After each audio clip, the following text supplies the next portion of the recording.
God damn it. Has he called back yet, Adam? No, I've been trying his cell phone. I've been trying his landline. I tried his BlackBerry, his Palm Pilot. Have you tried his Grinder? I did try. Yeah, I made a burner Grinder account. You coward. Well, I'm a married man. Yeah. I made a burner Grinder account. I hunted him down. I know, of course, his username, which is Little Mike Big D at. I guess you don't put an ad at the end of it, but yeah, I reached out to him, and I even sent some pictures of Ray, some shirtless photoshops I did of Ray, but no response. And didn't even open them. No. Oh God. Left on unread. Is he okay? I feel like I don't know. He answers some things at some point.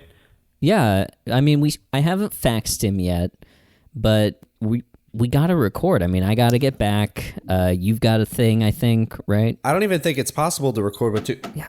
Whoa. Ooh, that must be him. All right, let's. All right. Oh my God, Kalanji, what are you doing here? Good evening, gentlemen. Oh, is that Mike? No, it's Kalanji. Mike. Remember Kalanji Bullock, our dear friend, our author friend? Of course I remember Kalanji. Get on in here, this tight little RV. Yeah, come on in. Welcome to the Winnebago, the recreational vehicle. How are you? We haven't seen you in, what's it been, 27 weeks or something like that? Something like that.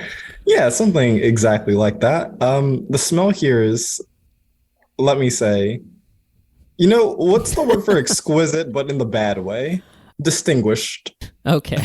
I like distinguished. Yeah. What are you doing in this part of town? We're parked next to the old steel mill.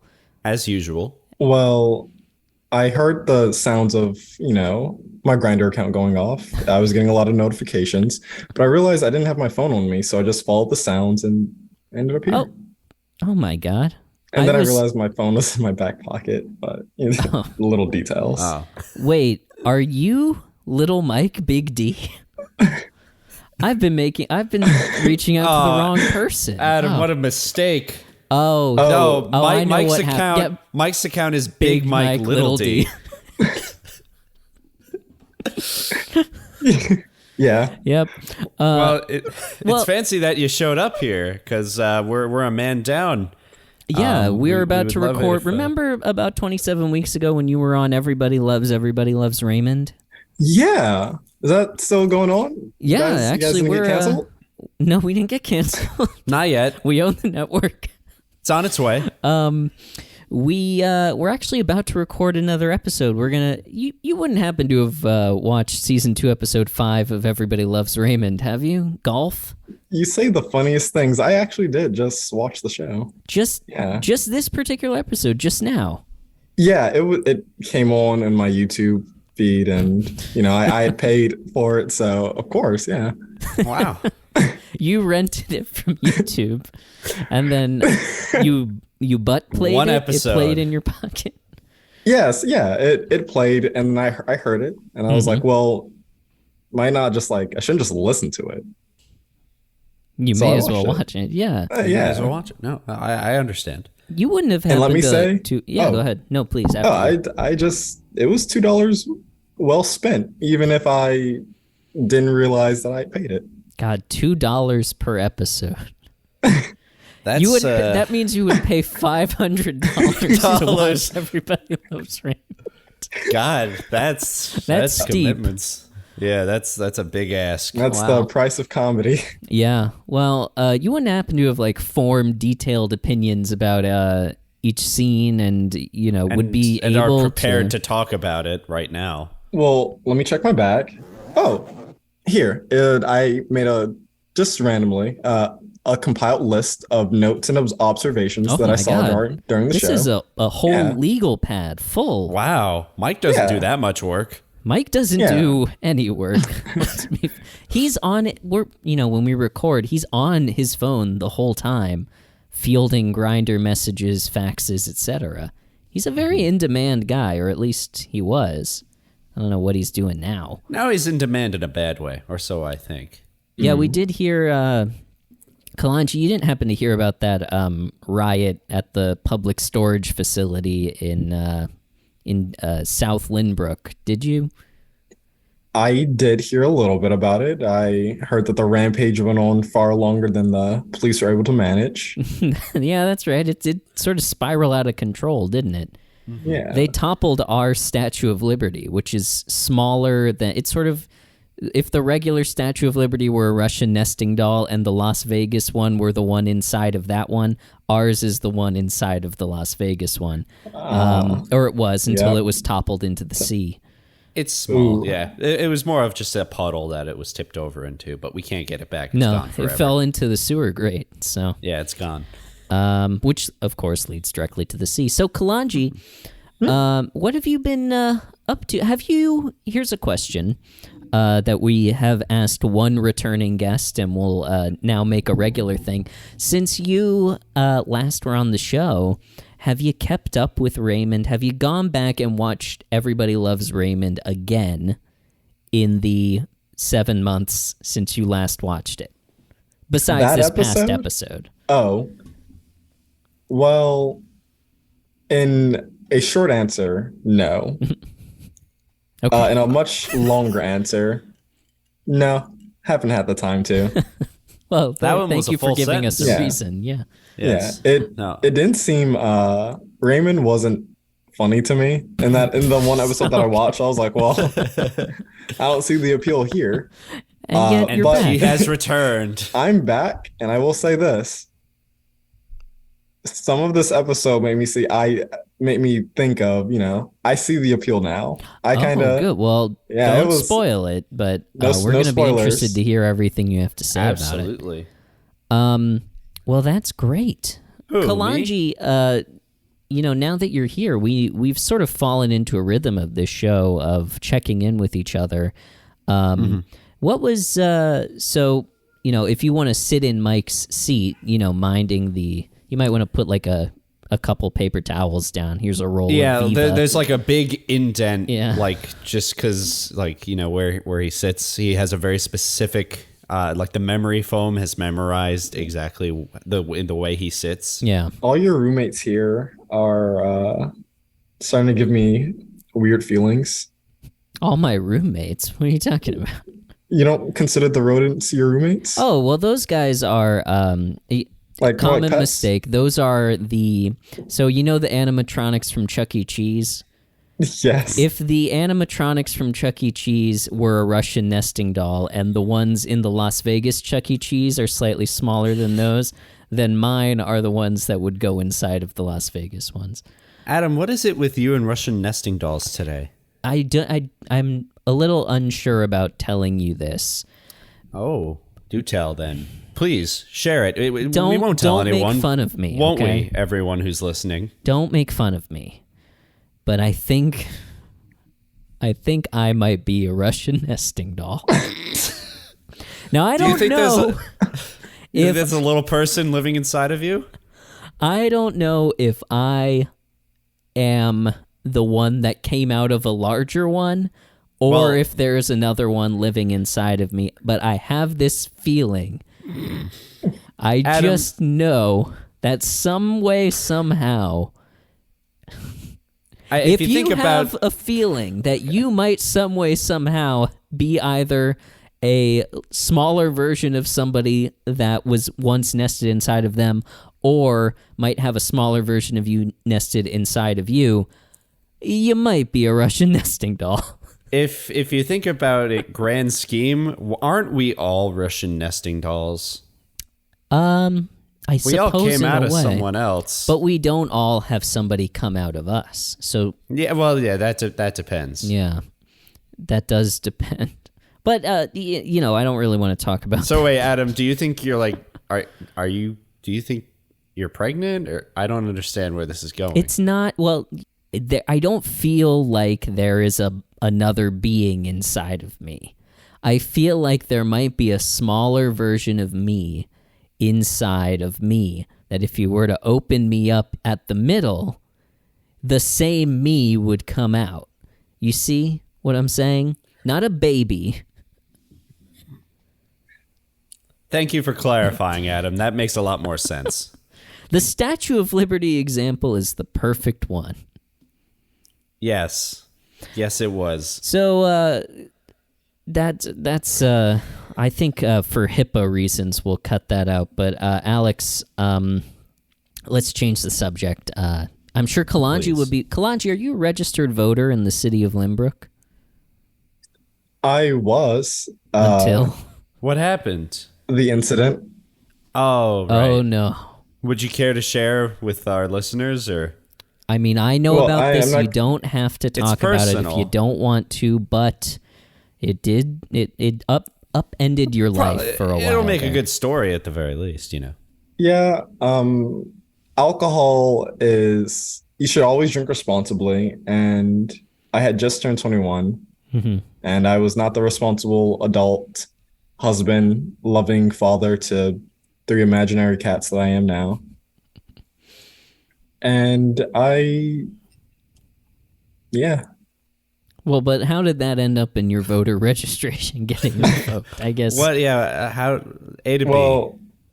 Well, so you know how some people are put on the offender list because they urinate at a playground? Well, you're talking to 2 guys who know exactly about that. And one in absentia who knows exactly about that.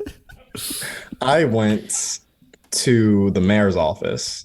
Oh, and we are intimately familiar with the former mayor, Oscar the mayor, and Alex is, I don't know if you know this, and this is what I was getting at, Alex is running for mayor. That is correct, yes, to replace Oscar, who has since left this planet. Okay. Let me know if my stain is still there. Well, that's only if I win. Well, but I will check. I'll make you a deal, Kalanji. If I help you get back registered to vote in Limbrook, then will you vote for me? And then if I win, I will check to see if your stain is still there. Yeah, I'm okay with that. Okay, I can endorse you too on the campaign trail if you need. Oh, sweet. Yeah. Oh, do you have any references? So this is your process: is you vet the people who endorse you. That's probably something that more politicians should do. It's important to do. I want to make sure I know who's supporting me. So you're about to interview him for the opportunity to endorse you. I'm a strange guy, Adam. Yes, I don't. I'm not unfamiliar with that fact. Please proceed. Yes. Don't references. I have a lot of character references. You can ask any of the characters in my book. Oh, well, we did hear, we alluded to our dear friend Kalanji being an author of note. You want to update our audience on the progress of your book? Is it still plugging ahead? It's still coming along a lot more than the last time I was here. Wonderful. And we almost have an ending, like in mind, not written, but an ending in mind. And just building stronger characters. If you were to guesstimate how many more guest appearances on Everybody Loves Raymond it will take before the book is done. If we're going by an average of, I would be back in 27 weeks. It wasn't 27 weeks. I think it was 21. 21? Because we've released 29 episodes at this point. Yeah, 21 weeks. He was so 8. I don't know. 21. A couple months. Every 21 weeks or so. 21 weeks. By the time we get to season 5, it'll be done. Okay. Well, that's something to look forward to. All right. Look forward to it. It feels like a long way away, but season 2 popped up fairly quickly. In a second. So we'll get to 5 very quick. I do want to follow up on my question that I asked you the first time that you were here. Is either Ray Romano or Ray Barone a character in your book? And if not, why did you not add it after we asked you to last time? My book is filled with fathers of varying levels of capability, but none are as vile as Ray Romano. Oh my God. Really? That's sacrilegious. Yep. Wow. I mean, it's been doing okay lately. So you must have some really good dads in that book. Yeah, you must have a slew of Daniel Tanners in that book because Ray's been doing a really terrible job the past couple of episodes. Okay, but bad timing. The most recent episode was good, but everyone before that was thoroughly average. So you have not added Ray to your book. Well, it's been a pleasure having you, but please goodbye. Exit the RV the same way you came. Well, ordinarily we would kick you off the RV for saying something like that. The audience would not be happy with us if we let you stay on the show and be a guest. We're going to let you stay on the show. Yeah, we really don't have a choice because it is impossible to do this show with fewer than 3 people. So can you stick around and go through season 2, episode 5 with us? Yeah, I also think I'm kind of stuck to the seat right now. There's something sticky. Oh no! That I'm sitting in. Don't worry about that. That's you just put down more Viva. Mm-hmm. Okay. We'll get you out of there before the episode wraps up. Oh my God! Were we recording this the whole time? Oh no, I was recording a voice memo to send to Mike on Grindr. Well, I let go. He's going to be very confused. Yeah, he's going to be. Maybe we can just plug that into the episode because it was a pretty solid first segment. Yeah. Hey, you know what? Welcome to Everybody Loves Raymond. Officially, yes. I guess. We got to stop accidentally recording things. That's Alex Shear. I'm Adam Rooney. Hello. We're joined by author, dear friend, and, most importantly, husband, Kalonji Bullock. Mike D is not here. I don't know what happened. Something must have happened at that backyard barbecue, but hopefully he'll get in touch with us. We're going to go look for him after we're done with this episode. Yeah, we'll pull off the Signals fire hydrant and go looking for Michael. But for now, we're going to be talking about Season 2, Episode 5 right after this. Don't go anywhere. I'll do a suggestion. All right. Sport. Oh, apt. Mm-hmm. All right, Alex, we're getting our asses kicked out there. I mean, again, if Mike was here, we'd have a chance at this amateur podcasting softball league. But yeah, no, it's awful. I can't believe they're making us play with only 2 people. 2 against 7. It seems unfair. It does. You know what also seems unfair? The Baroness Zonus. Well, I think you're actually confusing... Sorry, let me take a swig of Gatorade here. That's fine. Sorry for going slow motion there and, dreamily getting doused in Gatorade.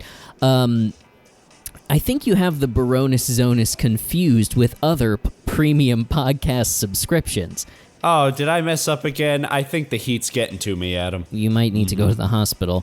The Baroness Zonus is actually not unfair. In fact, it's the most fair thing that you could do. Because unlike other premium podcasting subscriptions, this is a one-time, pay what you want, get lifetime access to monthly bonus episodes of Everybody Loves Raymond. Every month, direct to you, pay one time, pay what you want, lifetime access. All you have to do, Alex, and this is what sets it apart from other premium podcasting subscriptions, is none of them will ask you to go to postfund.org/donate to pay what you want for access to the bonus zones. I wish they would, though. I wish they would. Well, we're not supposed to tell anyone, but while everyone was getting off of the charter buses for this amateur podcast softball league, I stole the RSS feeds of all of their premium podcasting subscriptions. So if you go to postfund.org/donate, you can have, I'll send it to you on the sly, premium bonus episodes of, who are we playing against? The nuts. Premium Baroness, I guess it's not Baroness, premium bonus episodes of the Nuts podcast, which is recorded by the Planters Company. It's Mr. Peanut talking about different kind of nuts every week, and then he does a bonus feed where he talks about, colloquial nuts, testicles, and it's much dirtier. It's an after dark kind of Mr. Peanut thing. All right, there's hyping up the Baroness Zonus, and then there's just lying. Please give those back. Is that libel to the Planters Corporation? Yeah. Yeah. Oh, all right. Well, take me to the hospital, please. Then I'll just say, postfund.org/donate. You get the Baroness Zonus and nothing else. And look, we got to get back out there, and then we got to get Alex to the hospital. So you know what they say, right? Nope. Play ball. Oh, I'm not okay. Welcome back to Everybody Loves Raymond. We're here with Kalanji Bullock. He's back, baby, and better than ever. I'm going to introduce all of our returning guests that way by saying they are back, baby, and better than ever. Kalanji, are you better than ever? I am better than ever. Stronger, there you go. Faster, harder, more durable. Better, yeah. Ooh, more durable. Yeah. We're thrilled to have you back here, and I'm excited to go through Season 2, Episode 5 of Everybody Loves Raymond with you. It's called Golf. And that's how it's pronounced? Yeah, golf, not... Jolf? Is it not Jolf? It's not Jolf? This must be a regional thing. Yeah, Adam, I've been jolfing since I was 4. Since you were 4? Yeah. 1 year after Tiger Woods, as we learned in this episode. Yeah, that's correct. I was a year too late. Your parents Otherwise, I wouldn't be here. Your parents saw Tiger out on the green, and they were like, "Oh shit, we got to get him out on the golf course." Golf course. Overall impressions of golf. Fun fact: this is a co-written episode between Ray Romano, Kevin James, and regular, core Raymond writer. Tom Caltabiano. So Tom Caltabiano. Is that why it's funny? Yeah, it's got that Kevin James voice that really spices it up. Yeah, Kevin returned in this episode. Yes, returned. Oh, okay. He's been in, I think, one. He's been in a couple so far. No, one or two. He was definitely in the basketball one. In Captain Nemo. You're right. He was in, he was in I Love You. I remember, because he burst into the shower, right? No, wait, that was also Captain Nemo. He was in... he was in a recent one. Yeah, the recent one that we just watched. Ray's on TV. Mm-hmm. So, yeah, he's... and at some point, I'm not sure when it's going to happen, but, The King of Queens, the Kevin James sitcom, is going to come out in a few years or soon, as we are in the timeline of Everybody Loves Raymond. And the character of Kevin, who first appears on Everybody Loves Raymond, ceases to exist because Raymond and the King of Queens cross over, and Ray is friends with the character of Doug Heffernan.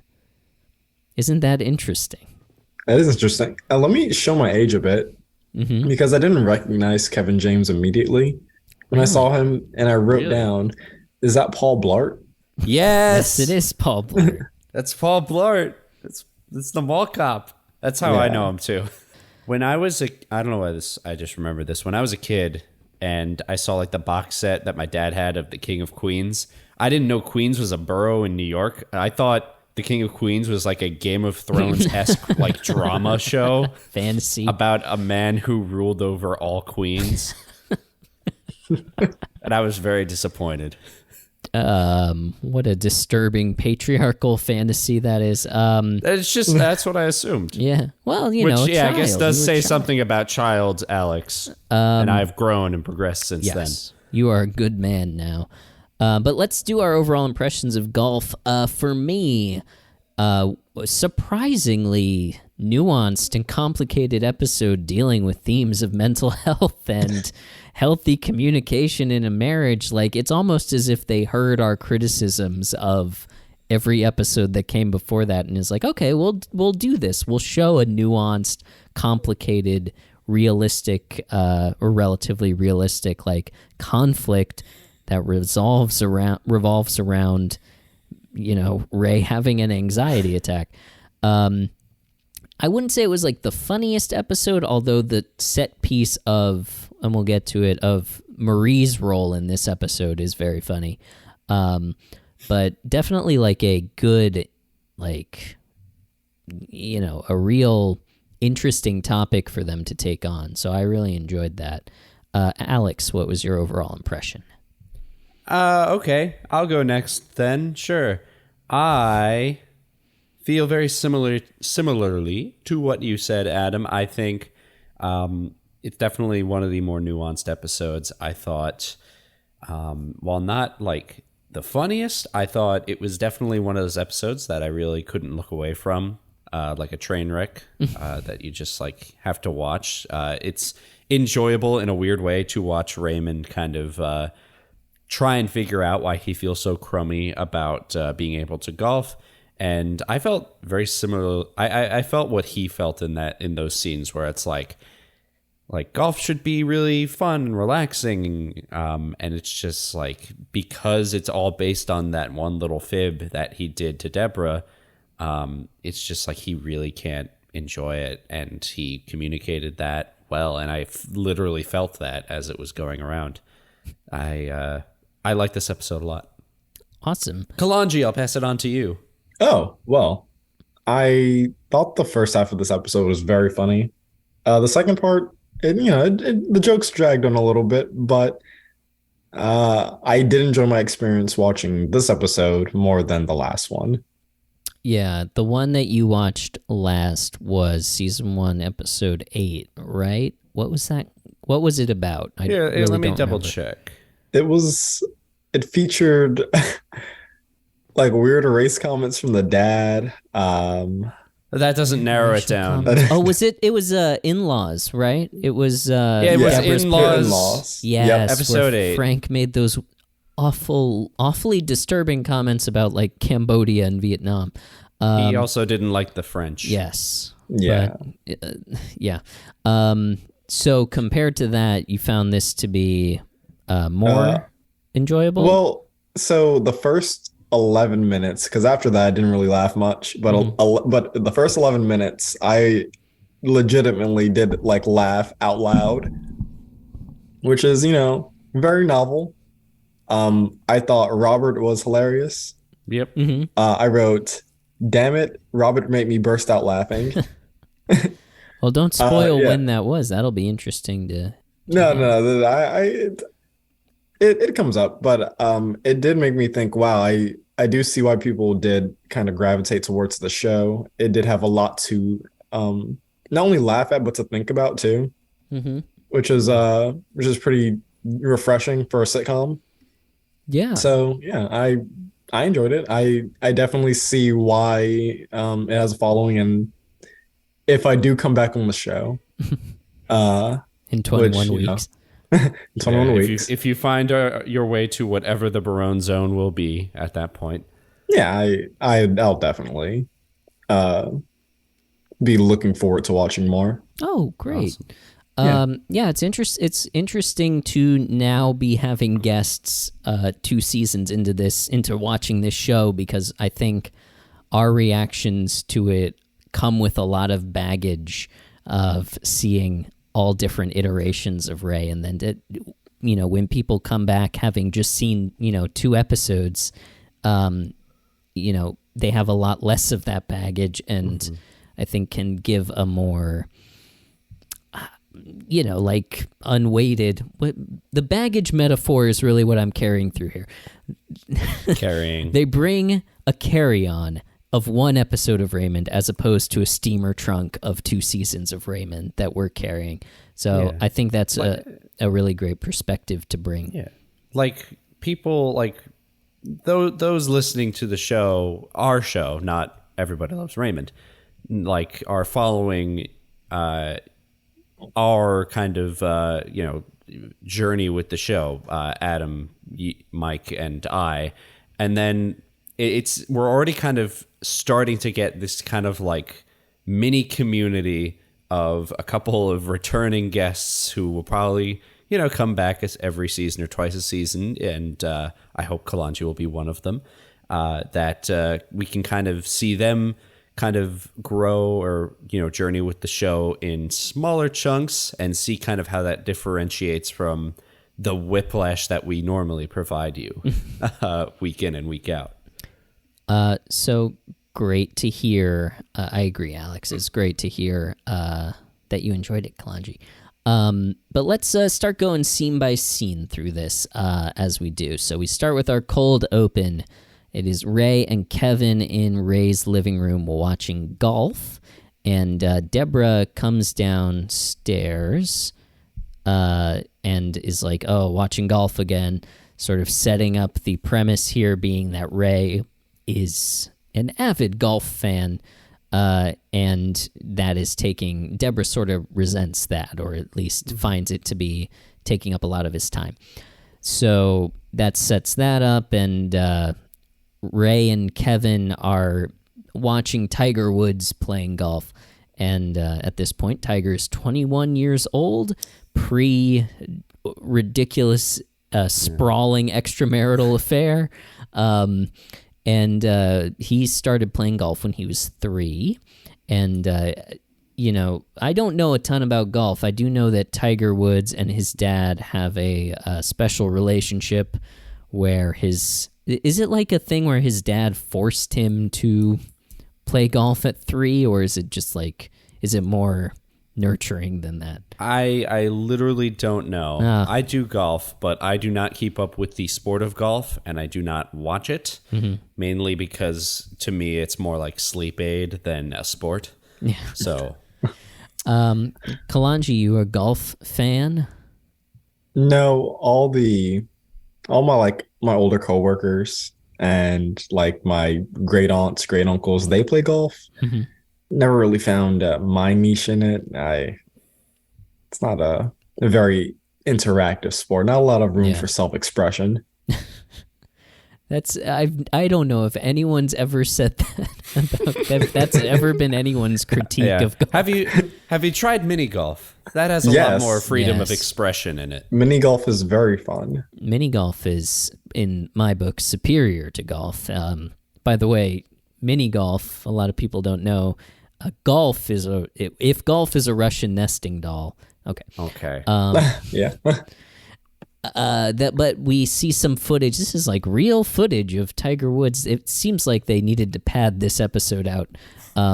Real footage of Tiger Woods walking down the fairway, and then he sinks his putt, and we linger on some footage of Tiger Woods hugging his father for a very long time.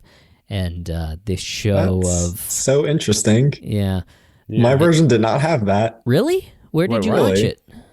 I watched on YouTube. Oh, you really did watch it on YouTube? I really did drop $2 for the standard definition episode of Everybody Loves Raymond. I do own it. That's very interesting. Which is novel. That is weird. In ours, because Adam and I, we both watched it on the Peacock. Okay.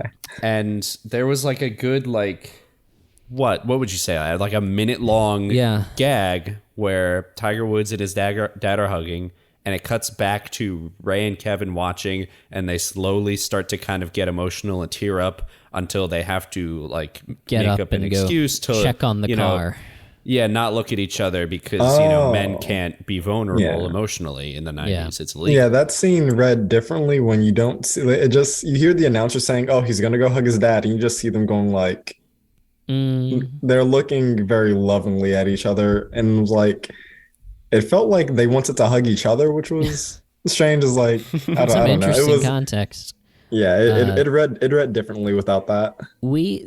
It is a thing that portions of this show are edited out of the syndicated version of the show that was on TBS and stuff. That has apparently a lot of the cold opens, like this scene, missing. Entirely or cut down, to make room for ads. But on Peacock, they seem to be intact in their original versions.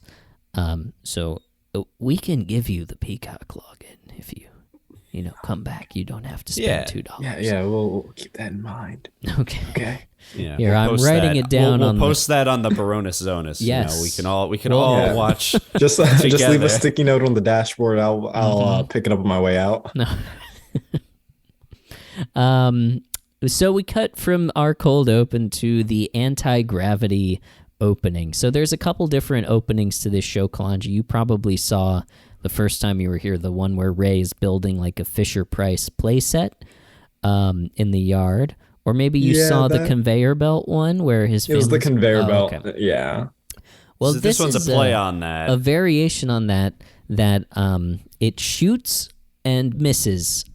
Did you get to see the intro of the families? I wish I did. The episode was 21 minutes and like 30 seconds long. Interesting. They cut that out. And I was like, I feel like the last one I watched was like 24 minutes. So definitely like 3 minutes of footage just missing. Well, to catch you up, Mike and Adam hate the intro that Adam was about to talk about. I think it's fun.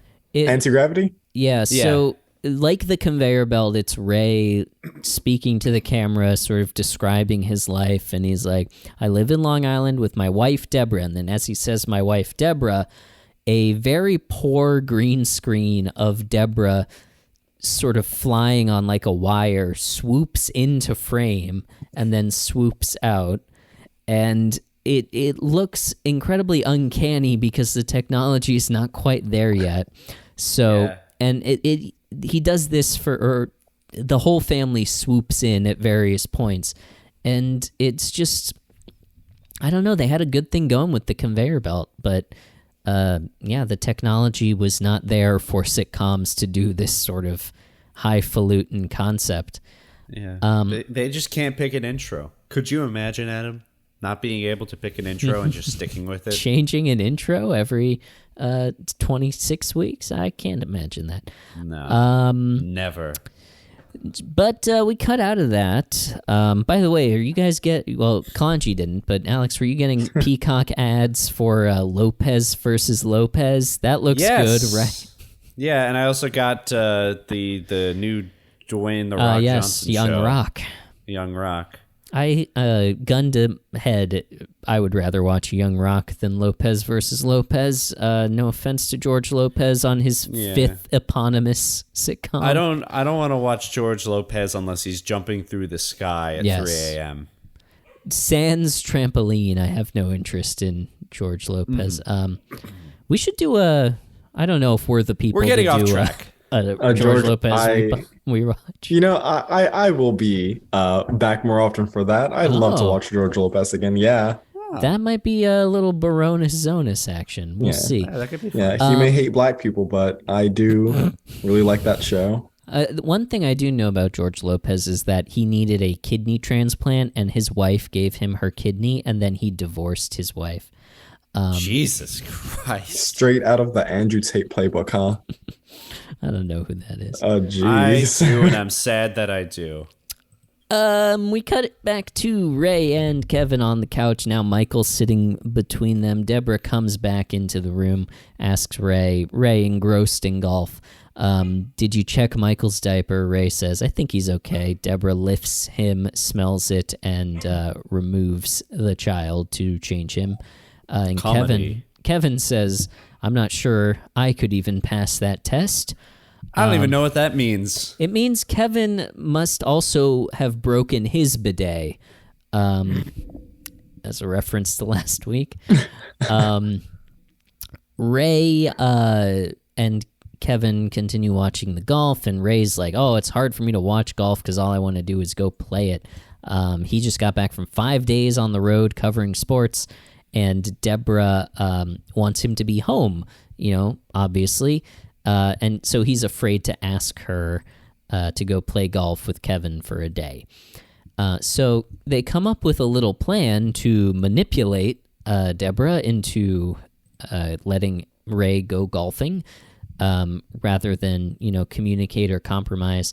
When did this, when this was set up, I thought, and this is, I think, why I was such a fan of the way this episode turned out to be.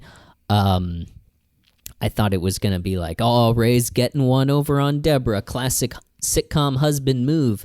But the fact that they do this and then point out that this is not a thing that you should do is classic.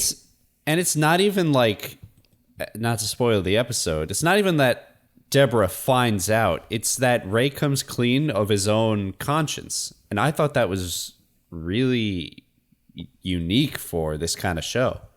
Mm-hmm. Well, not to give it too many points, and then we'll get to that when we get there. But I say that him coming clean should have an asterisk appended to it, like a big one. Yeah. We'll get to that. Right. Oh, yeah. So their plan is that Kevin will ask Ray, and Ray will say no to sort of be, the model husband and father. And then Deborah will be so impressed by his selflessness that she'll let him go. Deborah comes down the stairs, and Kevin initiates this plan, and Ray says, no, I want to be with my family.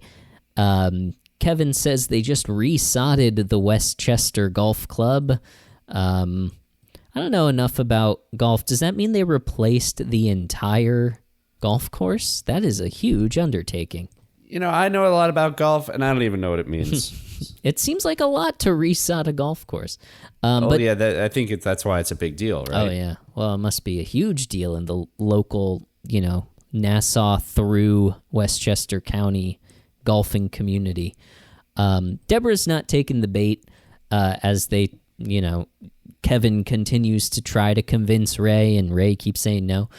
Ray, I thought the physical gag of Ray going over trying to get Deborah's attention by taking the mail out of her hands as he's saying no was pretty funny. But then Kevin comes up with this lie that he knows somebody at the golf club, so they would be able to play for free. And then Deborah says that she thinks Ray should go if it's free, with the caveat that Ray should lay off of golf for a bit after this so that he can spend some time at home, including watching golf, playing golf, computer golf. Yeah. Which in the 90s, I can't imagine was incredibly immersive. No, probably not. I'm sure there was a PGA golf game on, I'm sure there was. Yeah. What would you like? Point and click? I don't know. Yeah, no, the graphics were good enough that you could, just with the small inputs, animation basically carried the game. Mm-hmm. So it was fairly immersive. Oh, you did play late 90s computer golf. Yeah. Oh, so you're sort of an expert on this. Yeah, I expert in all things video games related, you could say. Ooh. Media analysis. We should start introducing you. So your titles, dear friend, of course, author, husband, media analyst. Yes. Okay, good. Just keeping track. For next time. For next time. So Deborah says no. Watching golf, playing golf, computer golf, or Dorf on golf. Who knows this reference? Nope. Is that like a lawn, like a game like Lawn Darts before it got revoked? So Dorf on Golf is a 1987 comedy short film starring Tim Conway, and it is the first in the series of 8 films using Dorf playing sports. So Dorf is a character created by Tim Conway, who was the character's accomplished by Tim Conway taking off his shoes and attaching them to his knees and walking around on his knees, and having regular-sized arms.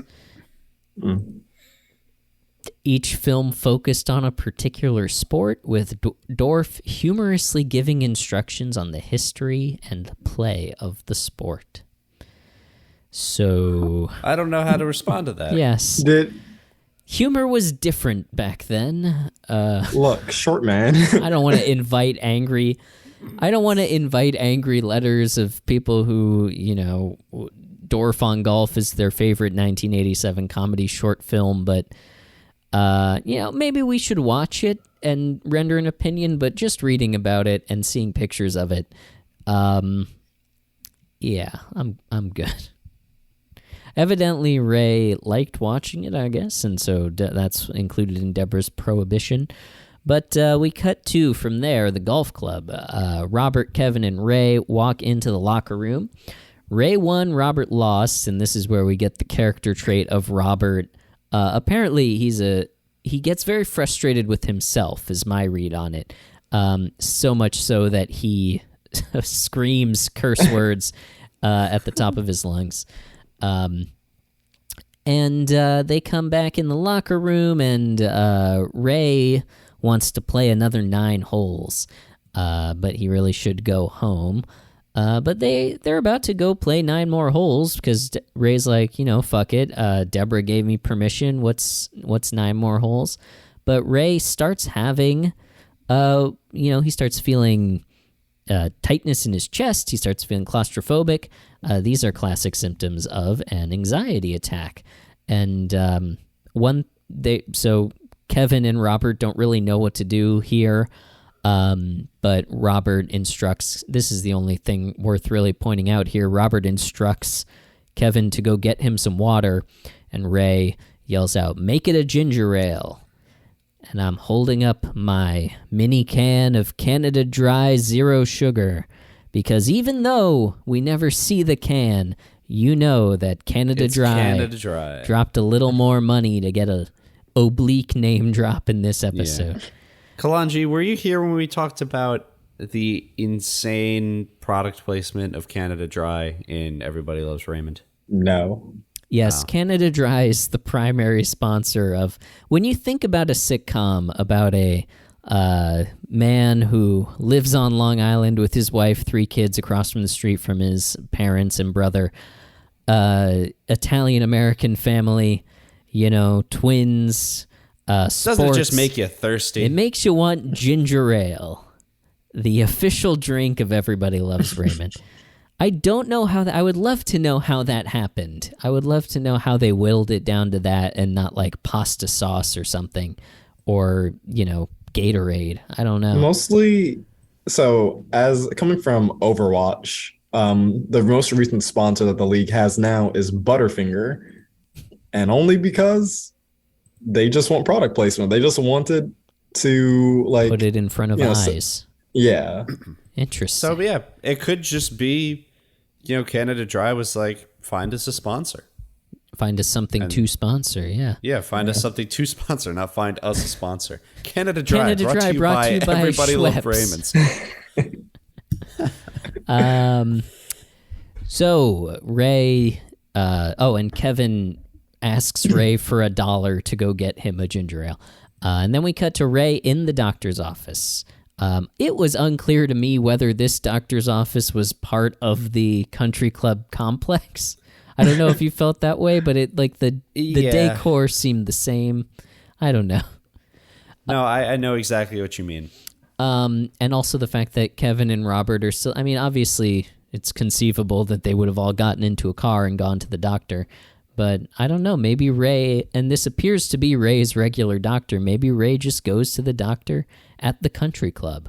I don't know. I gave it a pass. I was like, TV shows film on smaller sets. It looked like a doctor's office enough that it didn't break my immersion, and the doctor was pretty funny. So the doctor was really funny. Yeah. Oh, so you don't think that Adam? In the reality of the show, Ray goes to the golf club to get this doctor's okay, all right. No, that's also a valid position. Kevin and Robert poke their heads into the doctor's office, and Kevin he asks Ray if he thinks it might be a deer tick bite. Ray says, no, this was something internal. Robert's line, this was a really funny line of, maybe you have a fear of public speaking. And he's just quiet. I did lose it at Robert's face after he said that. No realization that what he said was just insane. No accounting for the context or anything. But Ray thinks he's feeling guilty because of the trick that he played on Deborah. And Robert and Kevin leave. Dr. Sundram, who we get his name in a subsequent scene, he's played by Iqbal Theba, who you might know from Glee, where he played Principal Figgins for really? 58 episodes. Wow. I've never seen Glee. And I haven't watched it either. And other than that, working character actor, little bits here and there, recurring on a couple of different things, and just another solid Raymond guest star. He really crushes this scene his like manner as a very like he's almost suave, you know. He's like, hey, play golf, you know. He's a cool doctor. He's a very cool doctor. He says Ray is perfectly healthy. This looks like an anxiety episode. And then he abruptly changes the subject. Did I see Robert in the waiting room? How are his feet doing? I tell you, that was an uphill battle. I love the no context Robert discussions that we get on this show. The off-camera life of Robert is like the most fascinating part of the show. The doctor says that Ray had an anxiety episode. He says his metaphor is your mind is, or I guess this is a simile. Your mind is like a donkey. You can only throw so many bags on its back. So he thinks Ray needs to relieve some stress. Asks him what he likes to do to relieve stress. Ray says golf. So the doctor says you should play golf. You got a wife, 3 kids, parents across the street. He says this anxiety attack was a long time coming. So he should do what relaxes him. Where are we? So Deborah, or Ray says, so I have to tell my wife that I have to play more golf. And he says, the doctor says, doctor's orders. So Ray's getting up to leave, and he says, by the way, would I see a podiatrist or a proctologist to get a foot removed from my ass? Wow. Which is very good. His very dread. Good. Solid line. I would have loved to have seen, I mean, we don't need to see it, but I can imagine... The foot in his ass? Well, yes, I can imagine that, and I can see that through the magic of Photoshop. But I would love to, or I can imagine the arguments that Ray and Deborah have gotten based on, you know, we've seen the basketball episode, how Ray spending time away from his family at sometimes the worst times really fucks things up. So I can understand his worry here about telling her. Sorry to interject, but I do have a big question here. Mm-hmm. This isn't filmed in front of a live studio audience, right? Yes, it is. It is. Okay. Which we'll come back. Well, I'm sure we'll come back to it. But a line coming up got a very loud reaction from the audience, which, you know, makes me wonder some things about the title character. The audience is a tricky thing. Last week there was a joke. Do you know what gelding is? Yeah, that's when you castrate a human. No, a horse. Not a human. I thought. It's like any castration. No, it appears to be specific to a horse, is what we found. But okay. The audience. I only heard it in reference to like medieval torture methods. Yeah. Oh. Well, I guess we didn't think about that. The audience, when there was a joke where Deborah's reading a book and then she makes some cutting remark towards Ray, and Ray's like, "Oh, what's that book about? Gelding?" And you would think that every single member of the audience knew what gelding was. None of us knew what gelding was. Really? So it's interesting to see the gaps in what we sort of suspected that was a canned laughter moment, because unless they bust in a bunch of horse farmers, we didn't really see how everyone would get that joke. Or, maybe they have like the guy holding a sign that just says, "Please laugh now." Laugh now, period. Ray, or actually, we cut then to Frank fixing Deborah's dishwasher. Deborah's in the kitchen with the kids, and Frank finds some chicken bones. I was still writing down stuff from the last scene, and I don't remember if they revealed how the chicken bones got in there. Did either of you pick that up? I think one of the kids put their plate in the dishwasher with things. Yeah, with like chicken. Yeah, okay. Mm-hmm. It's plausible, certainly. But Frank is annoyed by this. He storms out, and on the way out, he runs into Ray. He yells. What does he yell? No bones in the washer. Yeah, no bones in the dishwasher. Ray comes home and he tells Deborah, or starts to tell Deborah, about getting a weird feeling in the locker room. We get a little insight onto another conversation that Ray and Deborah were having at some point, where she sort of exasperatedly says, "Ray, you are not gay." Yeah. And Ray says, that's the line you were referring to. Yeah, because the audience laughs so noticeably louder at that than any other joke in the show. And not to say it wasn't funny, I also laughed at it, but the trope of Ray questioning his sexuality has come up both times that I've been on the show. Really? Yes. What was the other thing? The other thing, I think he asked, "Am I gay?" Like he was like, he and Deborah were talking, and at the beginning of the episode, he just asks, "Am I gay?" And then no one answers it. Well, yeah, and then Ray, in response to Deborah saying, "Ray, you are not gay," says, I know you told me this is something else." And isn't there an episode later on, Alex, that directly deals with this, of Ray having some feelings? I don't know. I feel like there's one where he and Robert are talking about it. You know what, listener? Let us know. You look into it for us, and then tell us later if there is one. In a letter and mail it to Lynbrook, New York, Post Office Box 1. Or, email us or DM us, or, we got the forums. I like there's something about getting a letter in the mail. Yeah, Adam, no one's doing that. I'd rather actually talk to the people who listen to our show. I think it's a generation gap. I think it's super interesting that a sitcom would even to not make it a one-off joke that the main character is semi-questioning, and they play it off for laughs every time.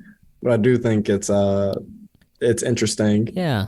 And no slurs are being thrown, so I think that's a win okay for the late 90s.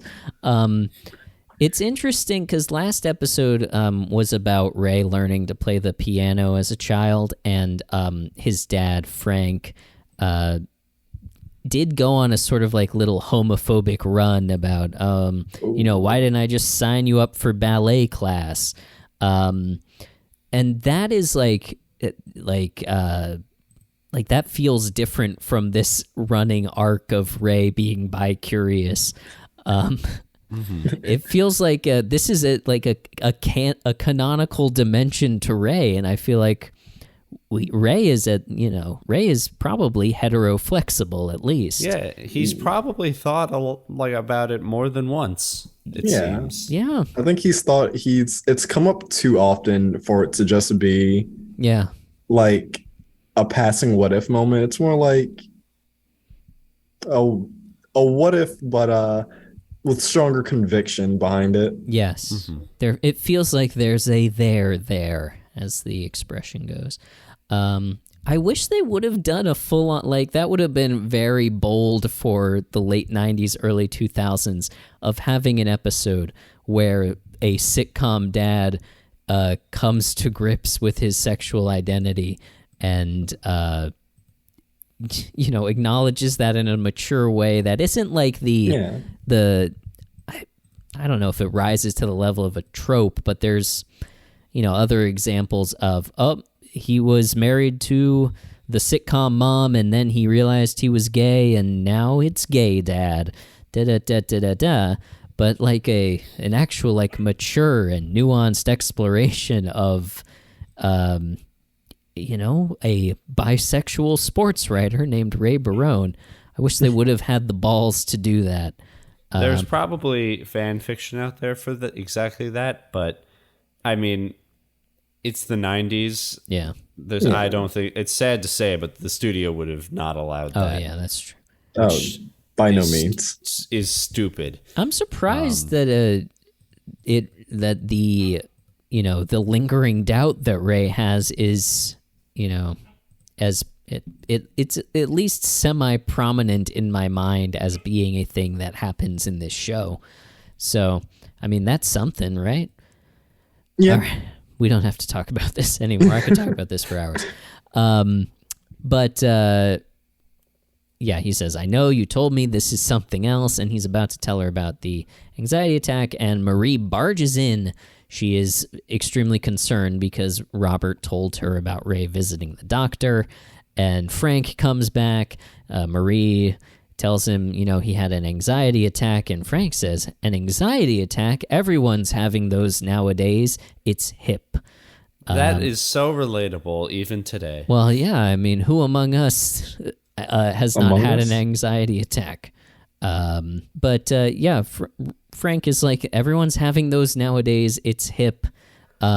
I think everyone's always been having those, and maybe Frank is just now noticing it because some of the stigma is disappearing at this point. We're starting to actually, I talk about it at this point. Yeah. In time in the 90s. Marie says, it's not funny, Frank. Our son has mental problems, which is a very just a great Doris Roberts line. And then Robert comes in and, sort of enters the conversation and looks at Ray suggestively. So you tell her what the doctor recommended for you. And Ray kicks all of them out at this point because Deborah is, obviously distressed by the lack of information.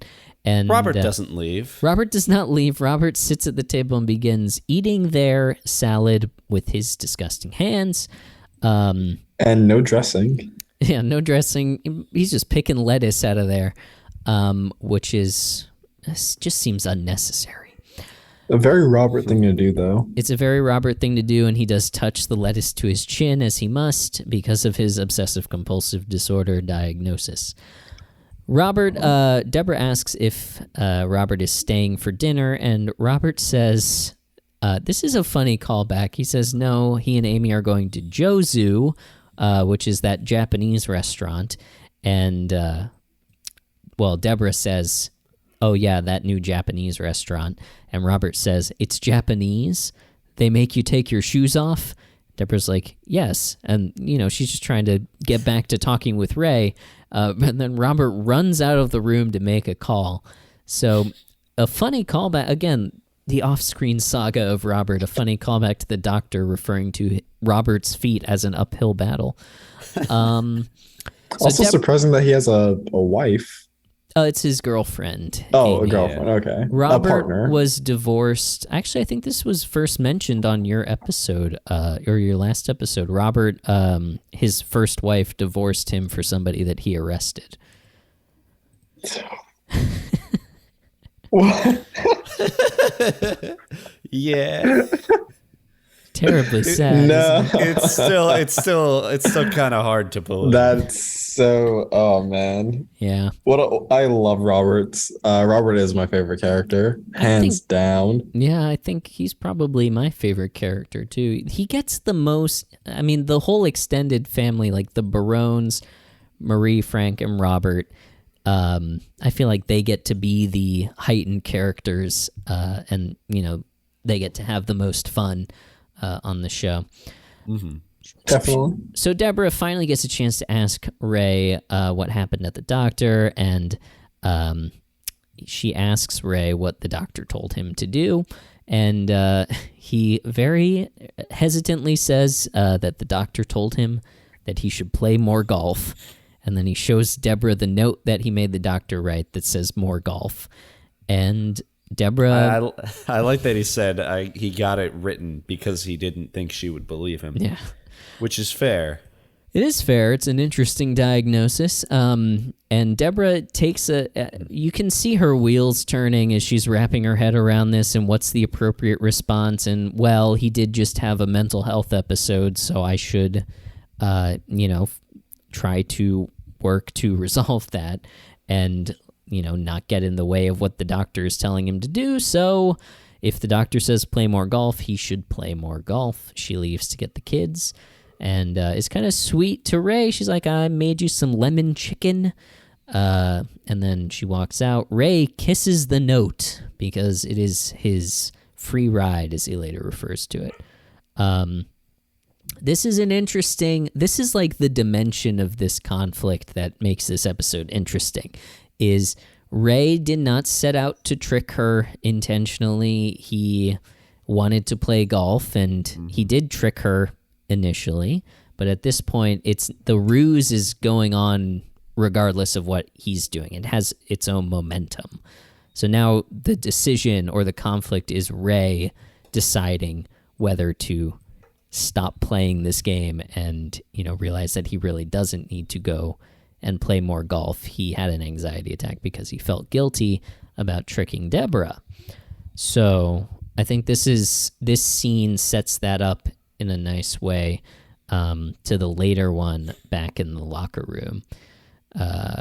Okay, so we cut to from this scene, Deborah running around the kitchen.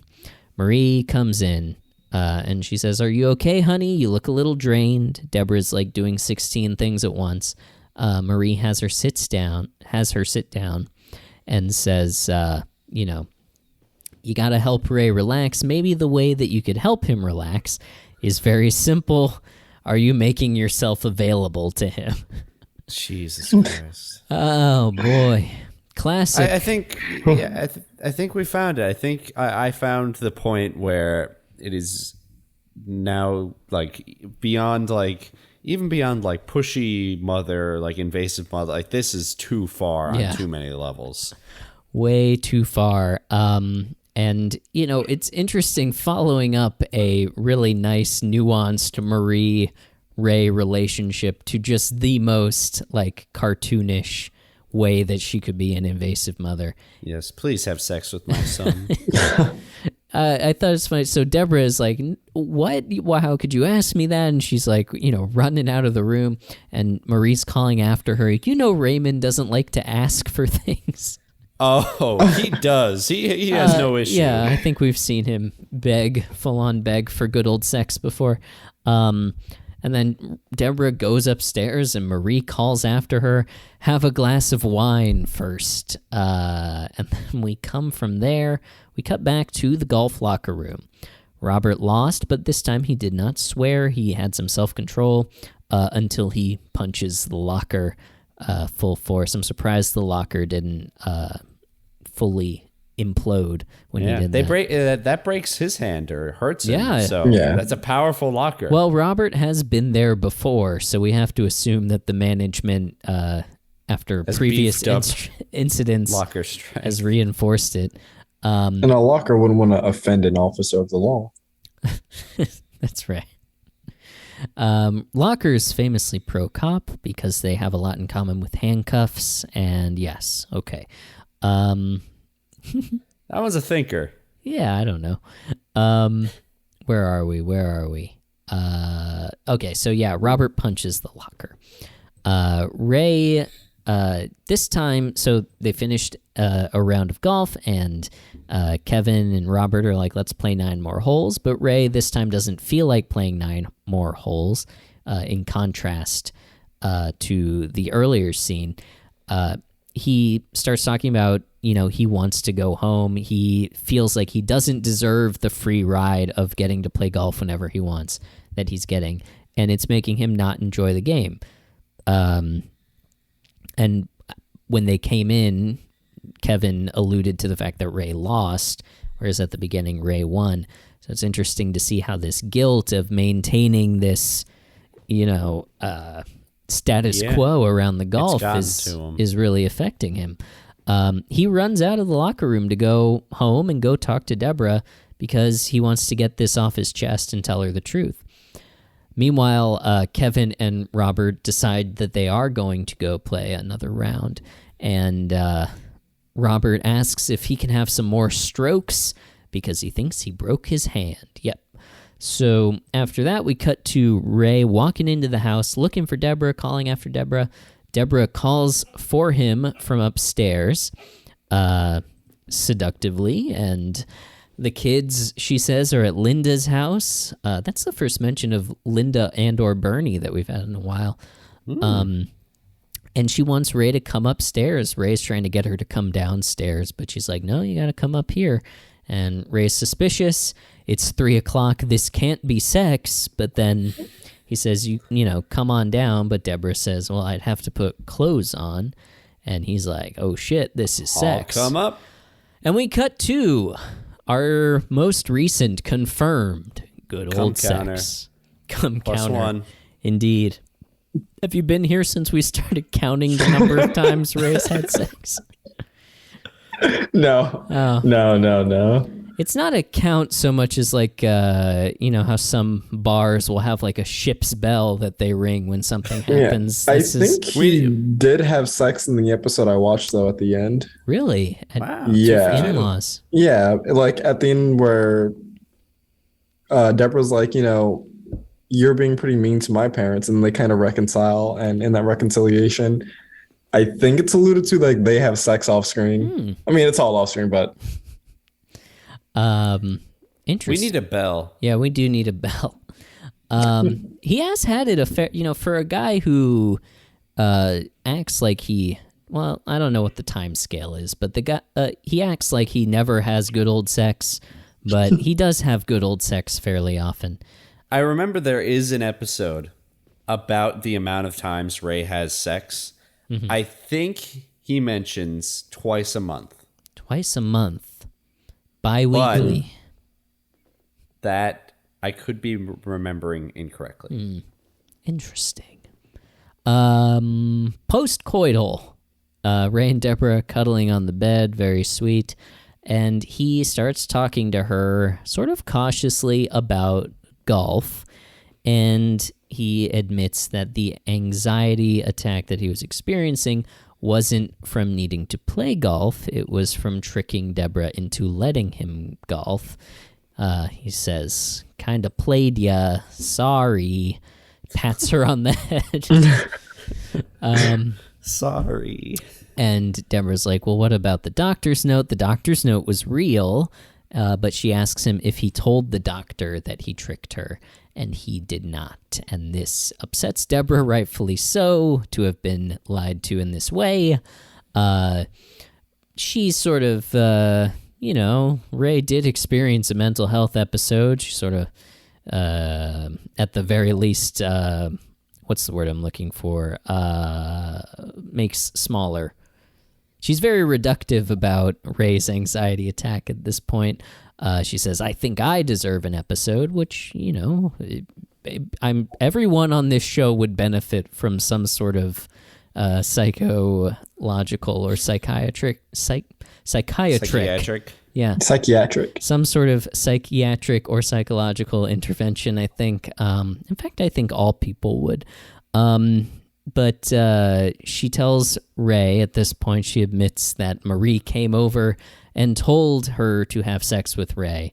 And Ray freaks out because now he's thinking about Marie, and his mom asked his wife to have sex with him. I love that he said ew. Yeah. Because like when I was starting to think about it, it's like, wow, that is kind of gross. It's incredibly it's invasive. Not good. Yeah, no.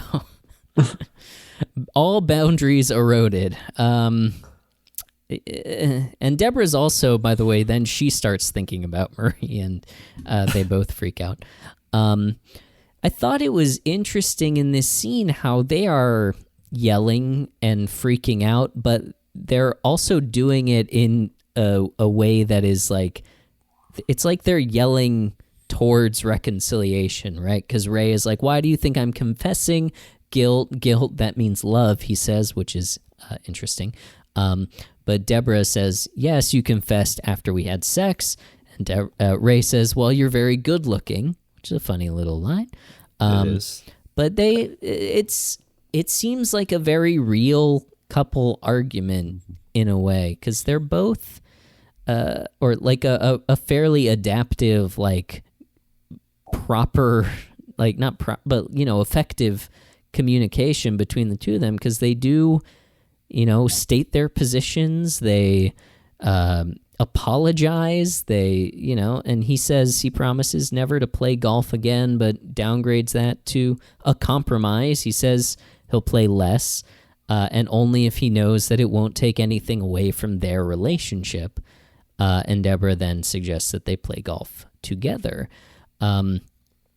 It was not a... It was a pretty effective. Am I wrong? It was a pretty effective communication between the two of them. It was nuts, but it was... They came to a conclusion, and I think they both came out of it for the better. Yeah. I like the resolution. I do think that Ray did get off a little too scot-free for my liking. Oh, yeah. Yeah, he got away with a lot this episode. Yeah, I think so.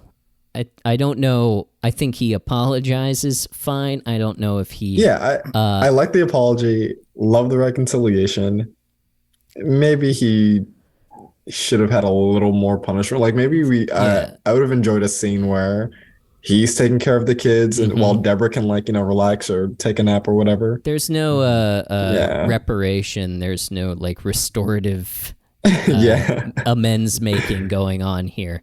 Yeah. He apologizes and he learns a lesson and they compromise, but the damage is done, and Deborah clearly has had a very stressful whatever period of time this has been, so I think you're right. But we go to our hot close, and I think this is what you were referring to when you said your big asterisk about how Ray was in this scene, because, wow. So Kevin and Ray back on the couch in the living room, and Deborah, they are watching golf, and Ray is like, all right, you set? And at that moment, Deborah comes down with her golf stuff and is like, all right, Ray, we got to go. We got to make our tea time. And then Kevin says, it's going to rain today, don't you? And they're pulling another fucking trick on Deborah. Right. So because Ray doesn't want to golf with his wife. Ray doesn't want to golf with his wife even one time. I mean... Come on. Clearly, Deborah, by the way, enjoys golf. She has all of her own golf equipment. Even Robert, who's been invited to all of these golf outings, was using a rental golf bag, if you noticed. So, good eye. It's not like it's something that Deborah's clearly, encroaching on. It's like, this is something that Deborah likes, too. This really pissed me off. Yeah, it was... So, for a sitcom, for the sake of comedy, it was, it was pretty funny. But we're here to judge Ray's moral characters as a husband, father, and a son. Holy Spirit. Didn't get a lot of the son part here, but as a husband and father, he's pretty low on this one. Yeah, well, I'm interested to hear what you think about it. I think, by the way, that you're right. The comedic setup of this, the parallelism between the cold open and the hot close, great. We called back to it. We hit the same beats. Strong sitcom joke construction. As usual, the reality of looking underneath of that is heartbreaking. Yeah. Especially because it seems like Ray learned his lesson there. I mean, I don't know. But yeah, let's talk about it. So Kalanji, it sounds like you're ready. You're locked in with how you feel about Ray on our classic barometer. Well, let me just set up the barometer here. Even though it's classic, as we established last week, there may be some new people. It is the scale from 1 to 10 on which we rate Ray's performance as a husband, brother, son, father, golfer, patient. What else was he in this episode? I don't know. Dishwasher, destroyer. With 1 being the bad men of television, your Don Drapers, Walter Whites, and 10 being the great dads of sitcom history, Uncle Phil, Danny Tanner, Kalanji. How is Ray coming in for you this week? Now, taking everything into account, I really liked his apology. I liked how he communicated eventually. But again, he lied. He directly lied to her at the beginning, had the chance to tell the truth, omitted the truth, which is another lie. And in the process, got her not only to continue doing the housework, but to take care of their children and even get, have sex. Not to say that married people shouldn't have sex, but well, maybe I'll you say should. just because Mike's not here, he would want you to know that it's good to want to screw your wife. Go on. Yeah, I just think that maybe I didn't like that he did it while also hiding something from her. Mm-hmm. That made me feel icky on the inside, if I'm being honest. So I'm gonna put him at a 3. Ooh. As a husband. Damn. As a father, oh, you're doing a components thing. Okay. Oh yeah. Okay. No, please. Well, no. I'll say it's like similar score for that. I mean, he let his son sit with poopy jars for however long he was watching golf. That is a good point that didn't occur to me. Longer than he'd want to admit, probably. Right.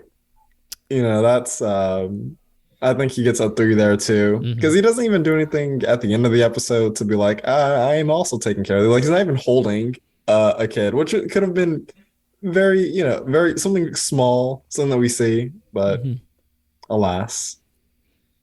So your final score then is 3. 3. All right. Closer to a 2. You can do decimals if you want. Well, you're just generally describing 3. Yeah, I'll just go 3. All right. Alex, what about you? Yeah, this is not good. Ray did not do good this week. He did very bad. Let me mentally review everything that happened in this episode. I feel like it all started at like such a small little thing, like one bad choice to just kind of try and manipulate his wife, which that's just his parents shining right through him, giving him those bad ideas that just kind of just sit and fumble inside the Barone DNA at this point. I do really like that. He kind of had kind of a conscience in the episode to where he made a bad decision. He recognized that it was making him feel bad, very quickly, that was his guilt. And then instead of doing the right thing, he then takes advantage of that to, again, to get more golf, which makes him feel worse. So he makes the same mistake a bunch of times and eventually learns and comes clean, of course, after good old sex. So it's just I just feel like Ray just took way too many conveniences in this episode to just get what he wants before he had to deal with his consequences, instead of doing what I think is the right thing and coming clean before taking advantage of what he would have received out of his manipulations. I'm gonna say 3.5. Okay, 3.5. God, 3.5. Okay. I agree, obviously, with both of you. On the one hand, I want to give Ray credit because he did have sex. Yes, of course. That's an automatic point in my book. He felt guilty. And he did something about it. He apologized and admitted it. But like you're saying, it was a long road to get there. He had several opportunities to do that.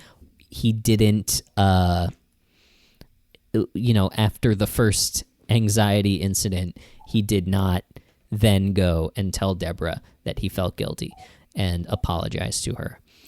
I think he took as he often does, and as he's done since the pilot, he took the path of least resistance, which was to take the doctor's note and leave out the fact that it was not about golf, it was about guilt. And he rode that several times until it became untenable at Deborah's expense, like you guys are saying, being absent and increasing, her share of the parental and household responsibilities. He knew what he was doing, so you can't give him that much credit, even though he came and apologized at the end. I liked where they ended it. It seemed like a resolution that worked until he went and did the exact same thing again, which, he didn't learn anything. I cannot in good conscience give him more than a 2.5 on this one. I was really the it's not even cowardice. It just the fact that it feels so intentional. Like he had options and he knew that he felt bad about it, but he didn't do anything. And then he went and did the same thing at the end. That is a great point. Yeah, it's a sitcom, and this is not going to have any lasting effects on the show or the characters. But I mean, in a bubble, not being Ray and Deborah, if this were two real people, which is how we try to look at these things, that's fucked up. So, Ray's also, average. It's more. I just think it's just more fun to take it seriously, and to try to like imagine if this was a real person. We do get people who tell us to not take it so seriously and not to overanalyze this show. And then they continue to click on a 2-hour review of one episode of Everybody Loves Raymond. Yes. In many ways, it seems like what we think the point of this show and what people would like the point of this show to be do not connect. But, you know... They still listen they to still it. Listen. You are welcome to do your own Everybody Loves Raymond podcast. Is sort of my overarching philosophy about that. You know, listen, don't listen, do your own thing. Ray, you live and let Ray, as I always say. But Ray's average for this episode then is going to come in at a 3 even, which is an all-time low for our man, Ray Kalanji. You're here on a very important day. Congrats. Drop the balloons, everyone. Ooh. Ray has never been worse. Do you guys have champagne in the glove compartment? We have loose champagne that spilled in the glove compartment when we tried to christen the RV. Okay, yeah, I'll definitely. You're definitely take It's very sticky. A lap with that. Yeah, it's now hitting me that we have rated Ray worse here than what he did at that funeral. Yes, when Ray ruined that man's funeral and made it all about himself, we thought... This was still worse. What? Manipulating his wife is probably worse than that. Yeah, because his wife's alive. That's exactly what I was going to say. At least Gus was dead. You didn't have to suffer through that. I mean, the betrayal. Yeah, I mean, my goodness. Even with that in mind, I do feel like he is 0.3 barometers less than he was then. So yeah, hey, it's a down note to end the show on, but that's how we feel. And hey, maybe he'll do better next time. That's it for us. So Kalanji, is there any parting words that you want to leave us with before we hit our classic sign off? I need suggestions for a title of this book because I would like it to have like a real title eventually. Yeah. How about Everybody Loves Raymond, sponsored by Everybody Loves Raymond, and then our Apple Podcasts link. I'll give you $15 and a case of Canada Dry. Oh, okay. Well, you drive a hard bargain, and I am extremely thirsty. If you don't get a better offer, that offer stays on the table. Yes. Okay. And that way, when you're actually like negotiating deals, and you get an offer, you could say, "I do have another offer on the table," and then not clarify. Well put. Yes. Reach out to Kalanji. We'll drop your social link in the description. Reach out to Kalanji with unsolicited book titles, and he will take them under consideration. I will.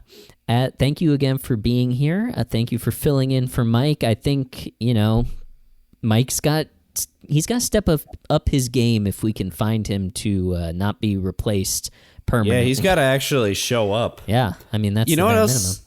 I did want to say this once. This now means that I am the only person who has been in every episode of Everybody Loves Raymond. And I guarantee you that will not That will not stay true for insanely long, as I'm sure I will miss an episode.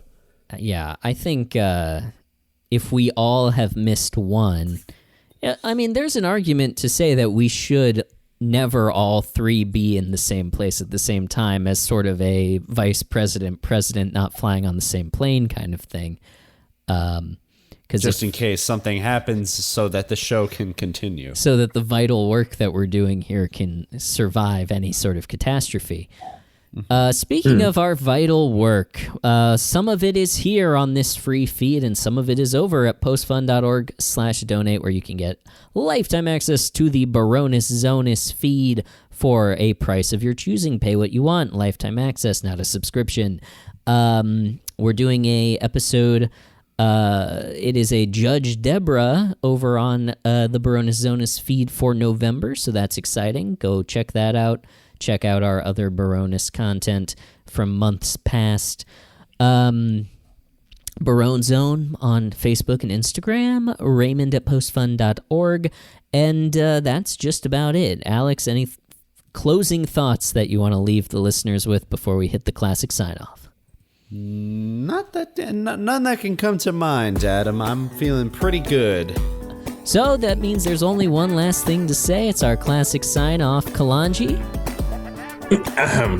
Everybody loves Raymond. And we love you.